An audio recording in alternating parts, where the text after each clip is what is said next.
Imagina que vas conduciendo todo tranquilo y de repente un coche se salta un ceda al paso y vamos, que pasa a centímetros de ti.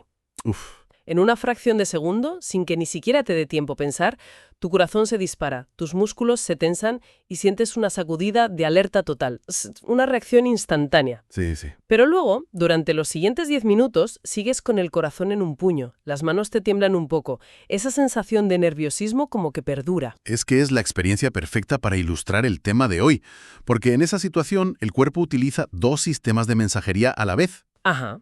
Uno es un chispazo, un mensaje instantáneo que grita «peligro, ahora». El otro es más como un comunicado interno que se distribuye por todo el organismo y dice «atención, manténganse alerta por si acaso». Y ahí está el misterio que vamos a desentrañar. ¿Cómo es posible que el cuerpo envíe un mensaje que viaja a la velocidad del rayo y casi al mismo tiempo otro que crea un efecto mucho más duradero? Pues la respuesta está en dos tipos de mensajeros químicos que a menudo confundimos. Los neurotransmisores y las hormonas. Exacto. Hoy nos sumergimos en sus mundos para entender no solo sus diferencias, sino el tango perfectamente coordinado que bailan para dirigir toda nuestra biología. Para este análisis contamos con varias fuentes, desde material de neuropsicología hasta artículos de psicología, uno de ellos, por cierto, actualizado a mediados de 2025. O sea que tenemos información muy reciente. Eso es. La misión es ir más allá de las definiciones del libro de texto, entender por qué esta distinción es crucial para la salud, para la psicología, y explorar los fascinantes casos en los que la frontera entre ambos se vuelve increíblemente borrosa. Vale, pues empecemos por el principio para tener las bases claras, pero sin detenernos demasiado. ¿Quién es quién en este dúo? Hablemos primero del chispazo, de los neurotransmisores. Venga, son los mensajeros del sistema nervioso. Pensemos en ellos como especialistas en comunicación a muy corta distancia. Vale. Su trabajo es transmitir una señal desde una neurona hasta la siguiente, cruzando un espacio microscópico llamado sinapsis. La famosa sinapsis. La analogía clásica, que a mí me parece muy buena, es la de una llave que encaja en una cerradura específica. La neurona libera el neurotransmisor, la llave, que viaja a una distancia ínfima y encaja en un receptor, la cerradura, de la neurona de al lado, provocando una acción inmediata. Y esa acción es básicamente un sí o un no, ¿verdad? O le dice a la siguiente neurona, actívate, o le dice, tranquila, no te actives. Exactamente. Es un sistema binario de excitación o inhibición y ocurre en milisegundos. Es la base de nuestros pensamientos, nuestros movimientos, nuestras sensaciones inmediatas. Por ejemplo, Por ejemplo, la dopamina. Es famosa por su papel en el sistema de recompensa del cerebro. Es el sí, sigue haciendo eso, que sentimos cuando algo nos da placer. O la serotonina, que ayuda a regular el humor. y por el lado inhibidor, el GABA. Siempre oigo hablar de él, en contextos de ansiedad. Porque es, literalmente, el freno de mano del cerebro. Su función es calmar la actividad neuronal.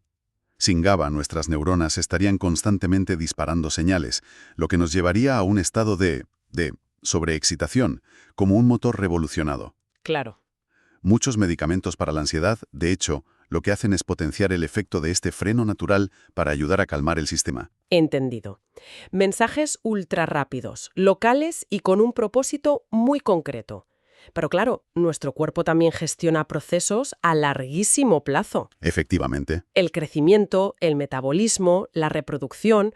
Un mensaje instantáneo ahí no sirve para eso. Necesitaríamos, no sé, un sistema de comunicados oficiales, algo más lento pero con un alcance mucho mayor. Y ese es precisamente el dominio de las hormonas. Son los mensajeros del sistema endocrino, producidas por glándulas como la tiroides, las suprarrenales, la pituitaria.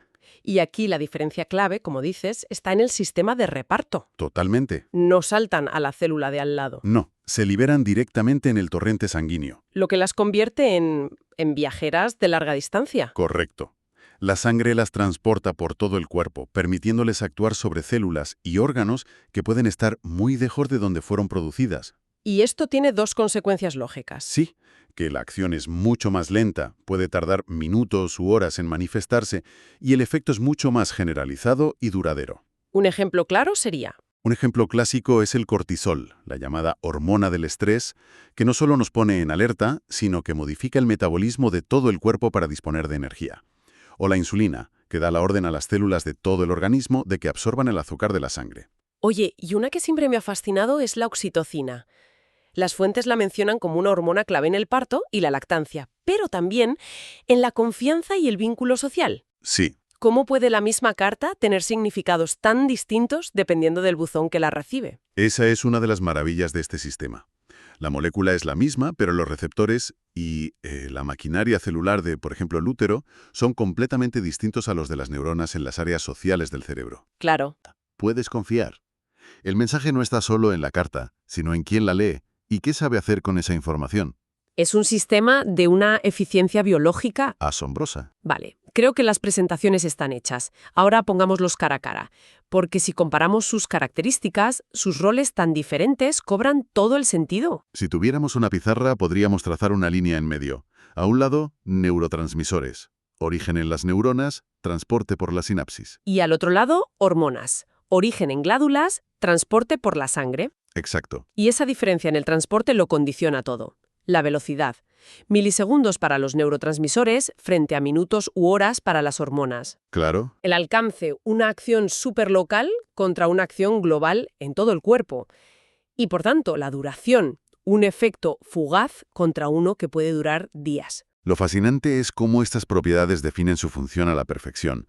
¿No querrías regular tu ritmo cardíaco latido a latido con un sistema que tarda minutos en responder?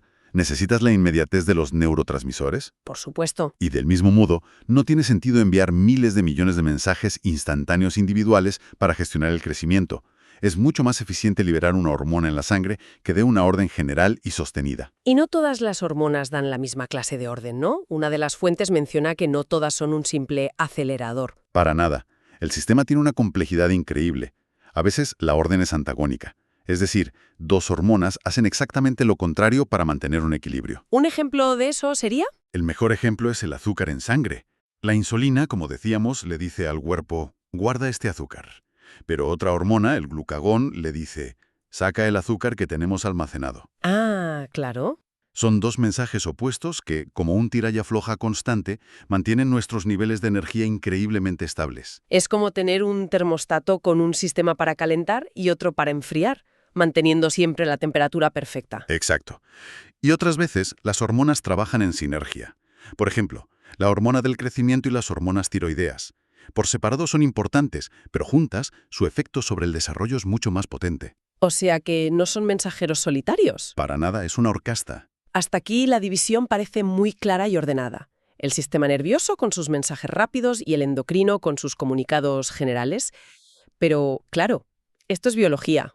Y en biología, En biología, las líneas rectas suelen ser una ilusión. Y aquí es donde la cosa se pone realmente interesante, porque hay moléculas que parecen jugar en ambos equipos. efectivamente. Y este es el punto crucial. El sistema nervioso y el endocrino no son entidades aisladas. Son los dos grandes sistemas de coordinación del cuerpo y están íntimamente conectados. ¿Y dónde se conectan? El puente de mando que los une es una estructura cerebral llamada hipotálamo. Es el gran traductor. Recibe información del sistema nervioso y da órdenes al sistema endocrino, principalmente a la glándula pituitaria. Y de esa conexión surgen estos agentes dobles. Precisamente. El caso más paradigmático es la noradrenalina o norepinefrina. Dentro del cerebro, funciona como un neurotransmisor clave para mantener la tensión y el estado de alerta. Vale. Pero, y aquí viene lo interesante, las glándulas suprarrenales también pueden liberarla directamente a la sangre, donde actúa como una hormona, provocando una respuesta de alerta generalizada en todo el cuerpo. Misma molécula. Dos trabajos distintos. Esto nos lleva de vuelta al susto con el coche del principio. Esa respuesta de lucha o huida debe ser el mejor ejemplo de esta colaboración. Es el ejemplo de manual porque ilustra esta coreografía a la perfección. Vamos a desgranarla. Venga. Percibes la amenaza. En menos de un segundo, tu sistema nervioso simpático libera neurotransmisores como la noradrenalina directamente en terminaciones nerviosas del corazón, los pulmones, otros puntos clave. Ese es el chispazo. Es el chispazo, la reacción inmediata que te hace dar un volantazo o pisar el freno. La respuesta ultra rápida y localizada. Exacto.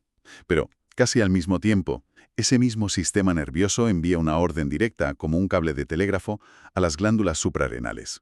¿Y estas responden? Responden liberando hormonas, principalmente adrenalina y cortisol, en el torrente sanguíneo. Y esta es la marea hormonal. La que tarda un poco más. Tardan un poco más en llegar a todas partes, pero una vez lo hacen, su efecto es global y sostenido. Mantienen la presión arterial alta, movilizan las reservas de glucosa para tener combustible extra, aumentan la frecuencia respiratoria, preparan a todo el organismo para un esfuerzo prolongado. Ya sea luchar o salir corriendo. Justo. Entonces, el temblor que me queda después del susto es, en realidad, el eco de esa marea hormonal que sigue circulando por mi cuerpo, manteniendo todo el sistema en alerta máxima. Exactamente esa es la sensación. Es la combinación de una respuesta neurológica instantánea con una preparación endocrina más duradera. Una estrategia brillante que combina lo mejor de ambos mundos. Vale. Entonces, si esta colaboración es tan fundamental, ¿qué significa todo esto en la práctica? O sea, ¿por qué es importante para nuestra vida diaria entender esta diferencia y esta conexión? Porque los desequilibrios en cualquiera de estos dos sistemas de mensajería están en la raíz de muchísimas condiciones de salud, especialmente de la salud mental. Claro. Entender la diferencia nos permite diseñar tratamientos mucho más específicos. Aquí es donde la biología se convierte en psicología y en medicina. Totalmente. Pensemos en la depresión. Durante mucho tiempo se ha asociado con niveles bajos del neurotransmisor serotonina. Por eso, uno de los tratamientos farmacológicos más comunes son los ISRS. Me equivoco, no es que crean más serotonina, sino que actúan sobre su mecanismo de una forma muy ingeniosa. Muy bien apuntado. No le dan al cuerpo más serotonina. Lo que hacen es impedir que las neuronas la reciclen demasiado rápido. A ver, explícame eso un poco mejor. Es como si en una conversación mantuvieran la puerta abierta un poco más de tiempo, dando al mensaje más oportunidad de ser escuchado por la neurona receptora. ¡Ah, qué bueno! Esto, por cierto, también cuestiona la idea demasiado simplista de que la depresión es solo una falta de serotonina. Es más un problema de comunicación y regulación en el circuito. Entiendo. Y por el lado hormonal, el ejemplo del estrés crónico es muy claro. Clarísimo. Un nivel elevado de cortisol de forma puntual es vital para sobrevivir a una amenaza. Pero cuando el estrés se vuelve crónico, los niveles de esta hormona se mantienen constantemente altos. Y esa marea hormonal permanente no es inocua, supongo. Para nada. Las fuentes señalan que está vinculada no solo a la ansiedad, sino que puede llegar a ser tóxica para ciertas áreas del cerebro como el hipocampo. Que es crucial para el aprendizaje y la memoria. Exacto. El estrés crónico literalmente puede dañar nuestra capacidad de recordar. Lo cual nos da una base biológica para entender por qué en épocas de mucho estrés nos cuesta más concentrarnos o aprender cosas nuevas.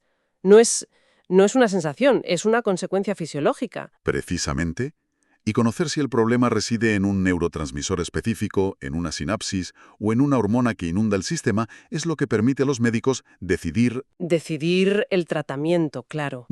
si la estrategia debe ser un fármaco que actúa a nivel cerebral, como un antipsicótico que bloquea receptores de dopamina, o una terapia para gestionar el estrés y reducir los niveles de cortisol. El diagnóstico depende de identificar al mensajero correcto y su ruta. Queda meridianamente claro. La distinción es fundamental.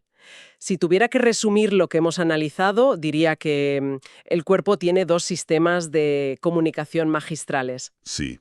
Los neurotransmisores para los mensajes urgentes y precisos del sistema nervioso y las hormonas para los comunicados generales y a largo plazo del sistema endocrino. Y que la verdadera magia ocurre cuando colaboran, como en la respuesta de lucha o huida, o cuando una misma molécula decide ser ambas cosas a la vez, difuminando las fronteras que hemos trazado en nuestros libros. Una maquinaria de una elegancia increíble.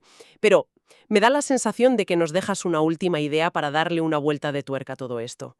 Sí, porque todo este debate nos lleva a una pregunta más profunda, que ya se planteaba en una de las fuentes. A ver. Menciona que algunos científicos, como el médico y premio Nobel Roger Guillemin, propusieron una definición de hormona mucho más radical y amplia. Para ellos, una hormona es básicamente cualquier sustancia liberada por una célula para actuar sobre otra célula. Da igual que sea vecina o lejana. Da igual la distancia o la vía de transporte, sea la sangre, el espacio sináptico o lo que sea. Un momento. ¿Eso lo cambia todo? Bajo esa definición, ¿un neurotransmisor que viaja a esa distancia microscópica en la sinapsis? Sería simplemente un tipo de hormona de acción ultralocal. Claro. Y esto nos deja con la pregunta final para reflexionar. ¿Son estas categorías que hemos estado discutiendo, neurotransmisor y hormona, una descripción fiel de la realidad biológica o son más bien etiquetas convenientes que hemos creado los humanos para poner orden en un sistema que en el fondo es mucho más integrado y fluido de lo que imaginamos? Pues es una pregunta muy buena. La definición, al parecer, sigue abierta a interpretación.